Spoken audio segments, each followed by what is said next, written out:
It's Divas That Care Radio. Stories, strategies, and ideas to inspire positive change. Welcome to Divas That Care, a network of women committed to making our world a better place for everyone. This is a global movement for women, by women, engaged in a collaborative effort to create a better world for future generations. To find out more about the movement, visit divasthatcare.com after the show. Right now, though, stay tuned for another jolt of inspiration. Hello to all. Welcome to Divas That Care Network. I am Joyce Benning, and I will be your host for this absolutely invigorating, robust lifestyle show. I am just so excited today because you are all in for a very, very special show today, as I have with me Beth Lauren Parrish.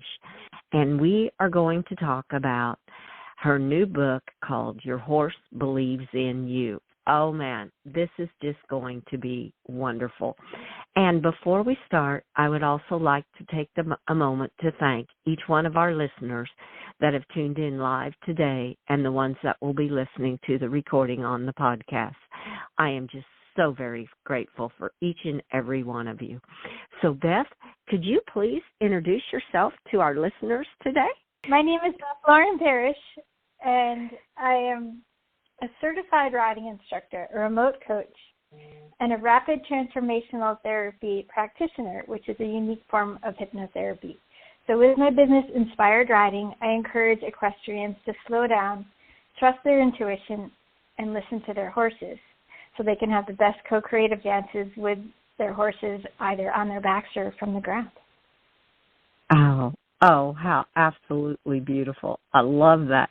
And when you said about the co-creative dance, be it on their back or on the ground, I just would like for our listeners to go and see you on Facebook, because I love the video of you and your horse Pepper doing the dance on the ground. He was just like he was dancing around you. It was just absolutely beautiful. I thought, oh my word, Beth always talks about a co-creative dance, and it's right here. Thank you so much. Pepper is really full of pep, and he loves to show me his dance moves. And so I literally just say, show me what you got. And he's like, here you go. It's really fun. Oh, well, it was great. And since I mentioned your Facebook page, would you please share with the listeners real quick creative dance that Pepper is doing with you? Oh, sure. They could find it if they go to inspiredriding.com and go all the way down to the bottom. There's the free resources, and there's my group. And then you can also probably find it on my page, which is just facebook.com/inspired riding. You can see it on Instagram at Inspired Riding. So, yeah, just Google Inspired Riding, Beth Lauren Parrish, and then you'll find all sorts of fun things. Yeah. Oh, well, thank you so much. Well, now what I am so excited about is you have just come out with a new book called Your Horse Believes in You. Oh, Beth, I love the title in itself. It is just beautiful. Would you please share with our listeners a little bit about your book and how this all came about for you to write this book? Oh, thank you so much. I'm so thrilled. I just got the proof yesterday, and I'm going to make some changes, and then I'm hoping it could be for sale, if not this weekend, definitely by next week. But it's comprised of 3 parts. The first part is all about the Inspired Riding way, and you'll get practical tools for cultivating clarity, confidence, and connection with your horse. The second part is all about my life journey, with insights to inspire people and hopefully help you avoid the mishaps that I had in my life, which I've had quite a few. And then part 3 is really special, dear to my heart. As many of you know, I'm an animal communicator, so I get messages from my horses, the ones that are still here and the ones that have crossed over. So part 3 is the messages for humans from what I call the Inspired Riding herd. And it's all told from their perspective, and they've got one main message from like the collective, and then individually they show up, and you'll see pictures of them as well. So it's really exciting. I can't wait for people to see it. Oh my goodness, that is there is so much in that book. I mean, listing the part 1 about the inspired riding, and then about part 2, your life, and then part 3, the animal communication. Oh, I just love that.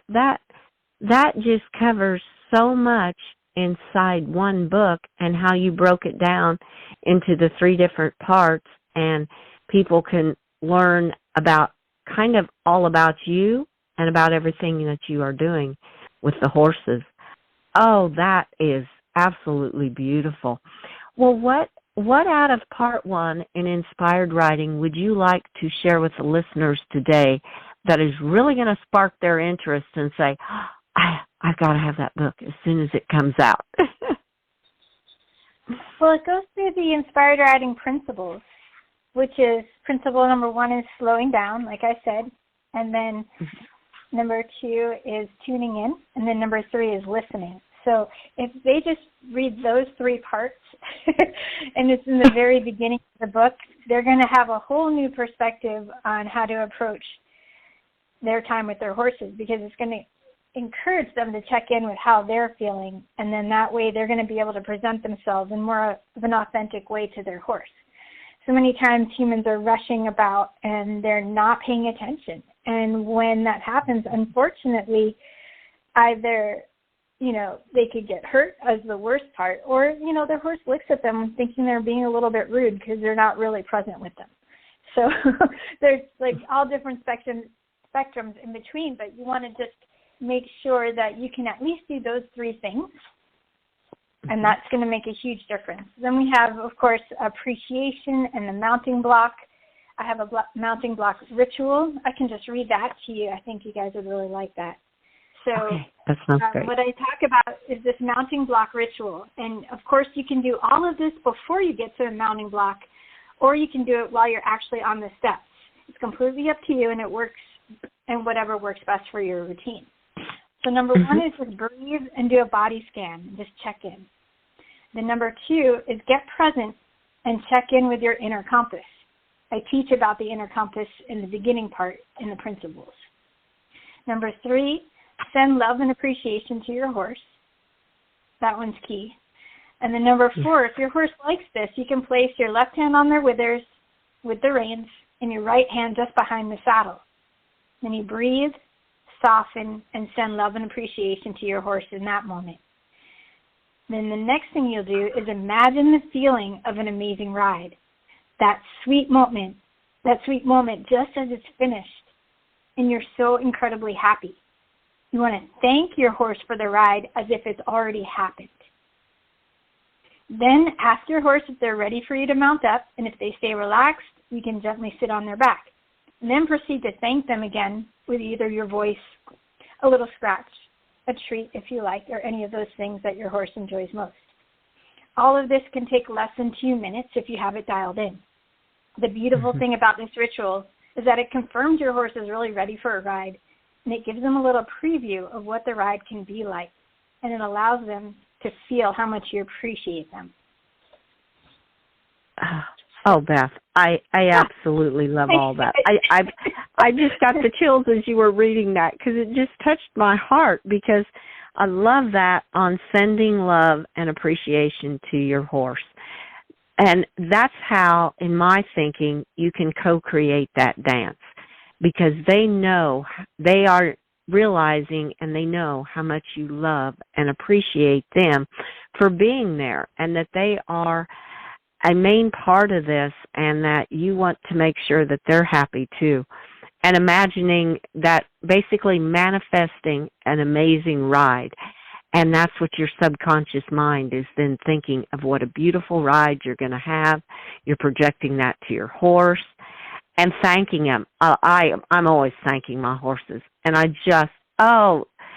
was just so beautiful. That just came from your heart. It had to, because I loved every. I loved it. I loved it. That's something, I teach all of my students, and the beautiful bonus part is it gets you to, squash any of those what-if bad scenarios, because you're so focused on creating this scenario that you want with that love and appreciation mixed in. And, they appreciate that, because then it creates clarity, and then, of course, clarity equals kindness. And the horse can Yes. relax knowing exactly what you're presenting to them. And, Exactly. And then just to kind of pop in the understanding of the title, that your horse believes in you. If you think about it on an energetic level, your horse is always rooting for you, right? And they want you to be reminded of how magnificent you are, and that you can remind your horse that you're there for them and present, and that you're so excited to be with them, and you have all that love and appreciation bubbling up.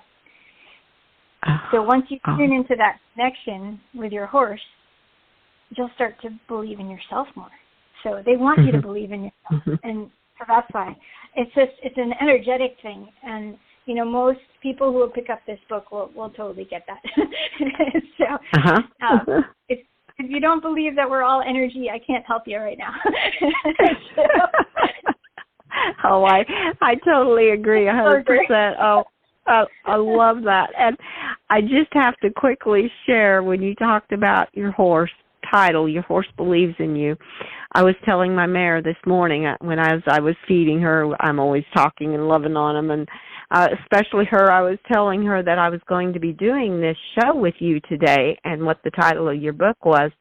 And I go, Your Horse Believes in You. And she said back to me, well, that's because you believe in me. And I'm like, oh, my Lord, I loved it. I'm like, yes, I totally believe in you.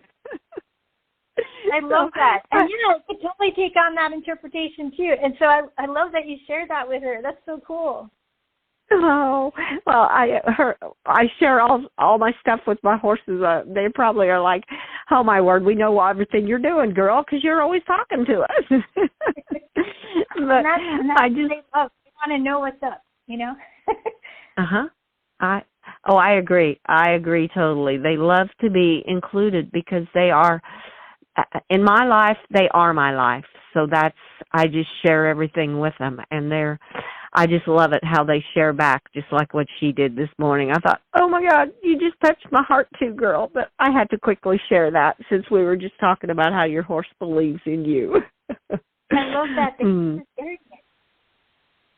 Yes. It's all energy. We're all energy, be it the horses, be it the humans, whatever it is. I feel we're all energy. And horses are so sensitive to your energy too, is how I always feel, because they know what your energy is before you ever get to them. They know how you're feeling. So exactly. I love it. And we even have a chapter called Jedi Training that explains it a lot more in depth. So. Oh, wow, that's in your book too? Oh, yes. awesome. All the Oh no, I just said it has all the things. It's very exciting. Yep. Oh, that is. And I was just going to add, you've included everything in your book, so we were both saying the same thing at the same time. Well, I know you've had a lot of experiences in your life.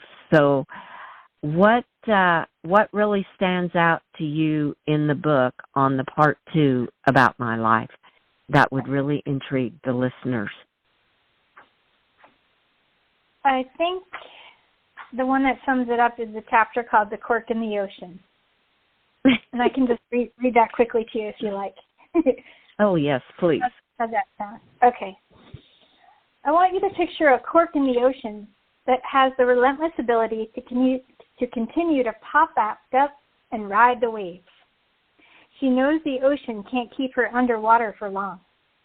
She's small but mighty, and one whose equivalent that you'd perhaps discover in a wine cellar within a 1978 Beaujolais bottle. Yes, she's dating herself here. She's ridden the waves of 5 surgeries, a house fire that destroyed all of her possessions, the loss of her precious heart horses, and yet still makes it her mission to light the way for others to find their joy and their magic. This is how I describe my resilience in life. A cork in a vast ocean that refuses to give up, refuses to drown, refuses to stay down for long. I've had my share of tears, frustration, fear, and uncertainty about what life was going to bring next. But I could always rely on that golden orb within my lower belly to start spinning again and fire up the energy that I've had all along. that golden orb, showed up in a dream when I was 16 years old.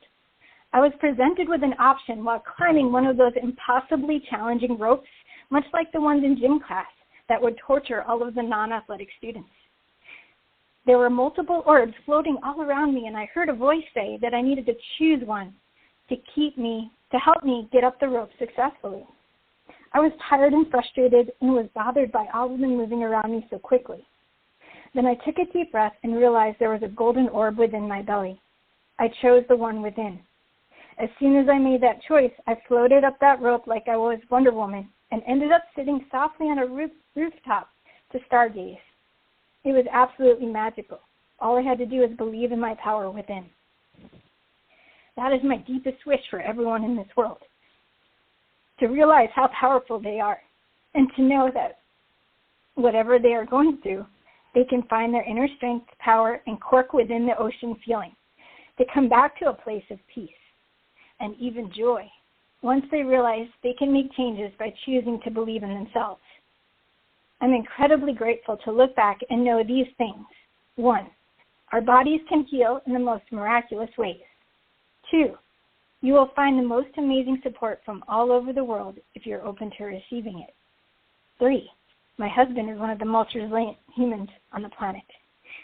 4, I can offer my insights in new and exciting ways without even leaving air conditioning.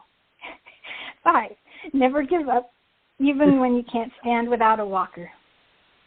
6, change is the natural order of things. 7, keep focused on the new reality that you want to create. 8, laugh at yourself more. This is important. 9, appreciate everything around you. We are only here for a short amount of time. Why waste time complaining? Number 10, be easier on your body. Trust in the healing process and always keep listening to your inner guidance. Now that I've been through all of that, I'm also grateful I can help my clients through whatever they're dealing with as well. I believe in you. Your horse does too. Remember to pause, breathe, and smile. PBS. Because horses and chocolate exist. ... And then the next chapter is called Chocolate is Important. oh, Beth. I haven't read that one out loud, so I'm sorry I got choked up, but I was like, keep going.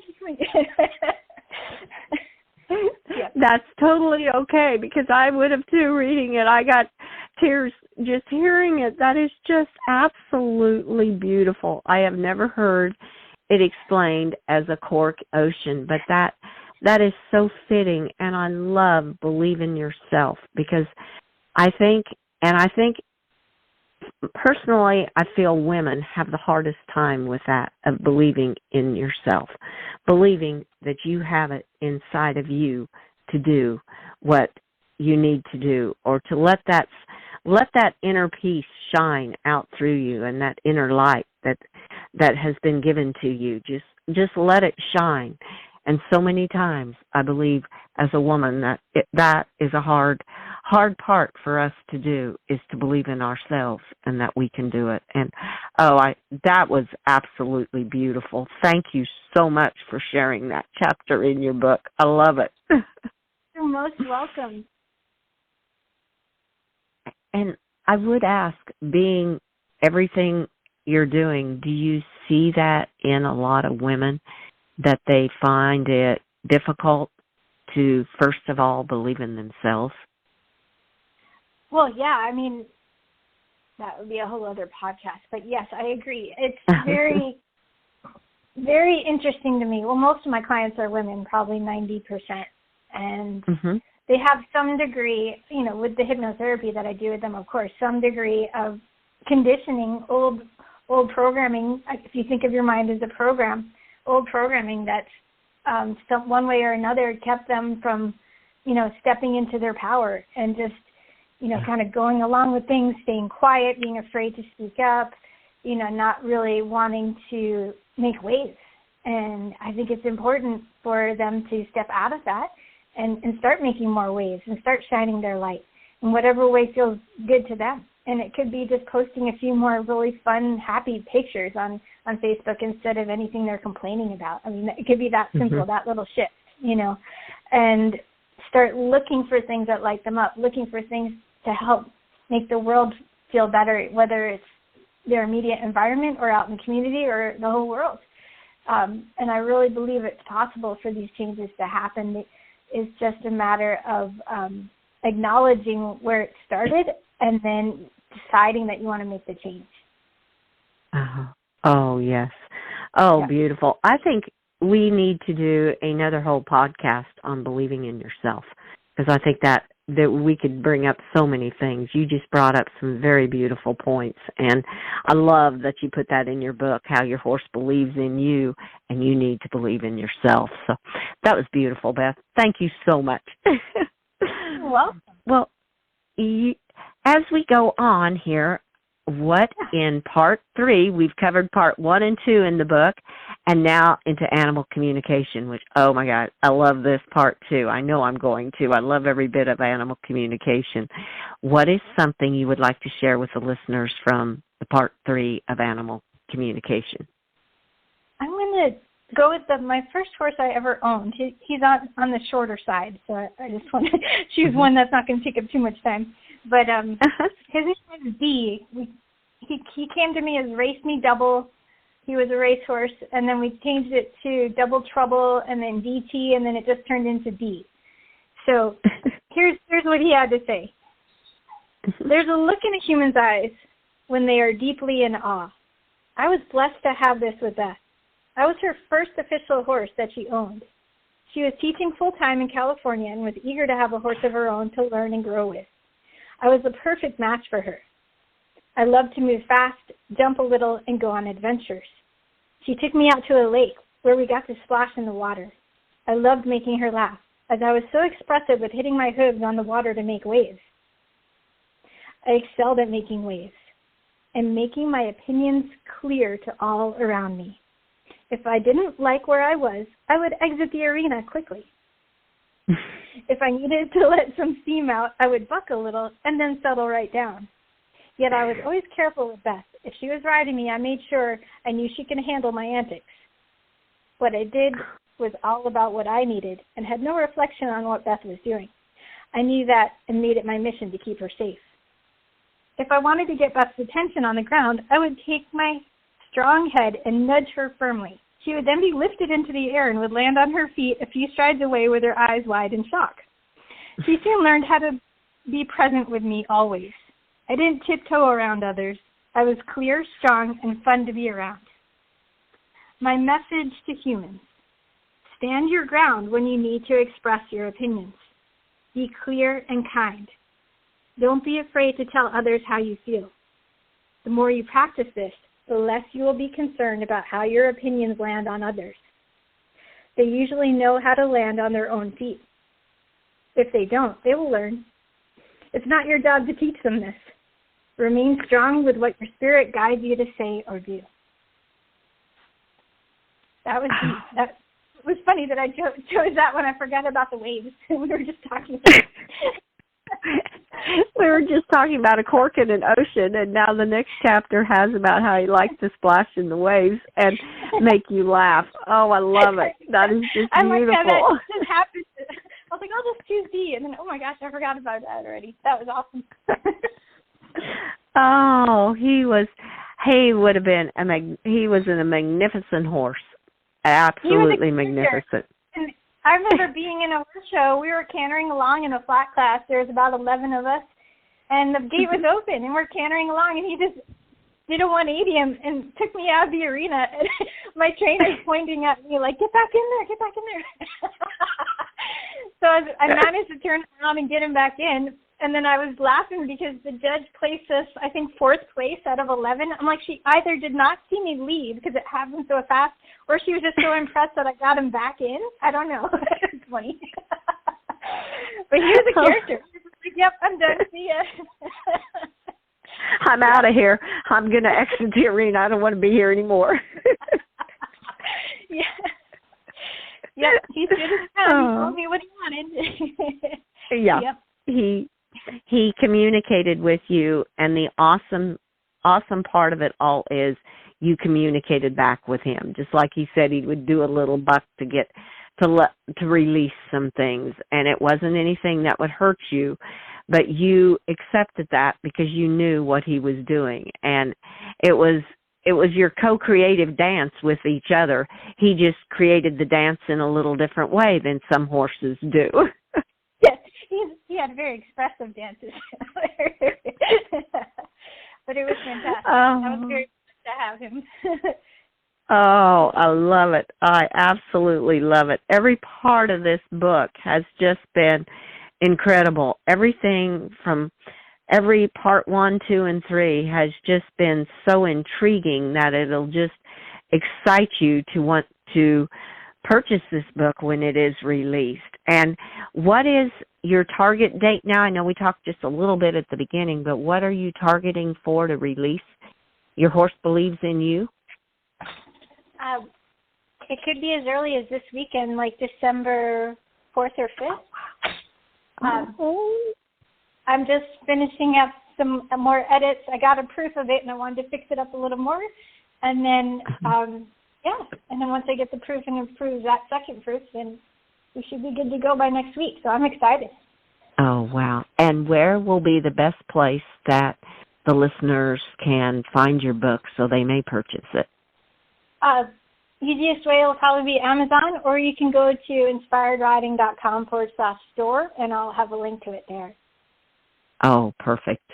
Perfect, Beth. Oh, I love it. Well, Beth, I knew I would love every moment of this chat, and I knew it would go so quickly, which it has again. So what is a final little tidbit, golden nugget you would like to leave with our listeners today?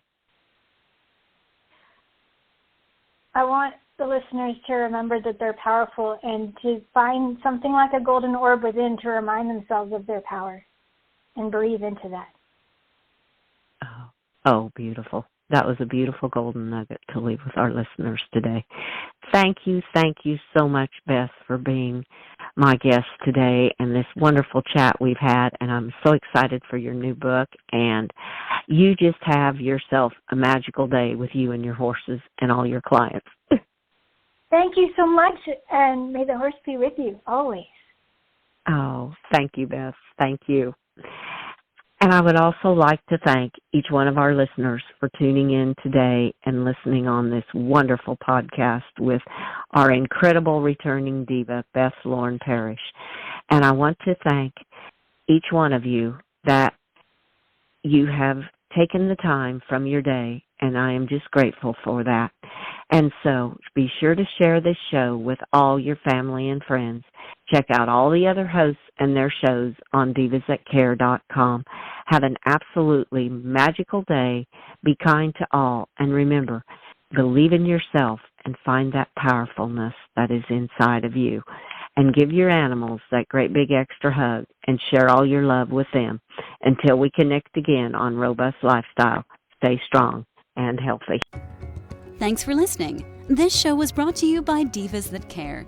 Connect with us on Facebook, on Instagram, and of course on divasthatcare.com, where you can subscribe to our newsletter so you don't miss a thing.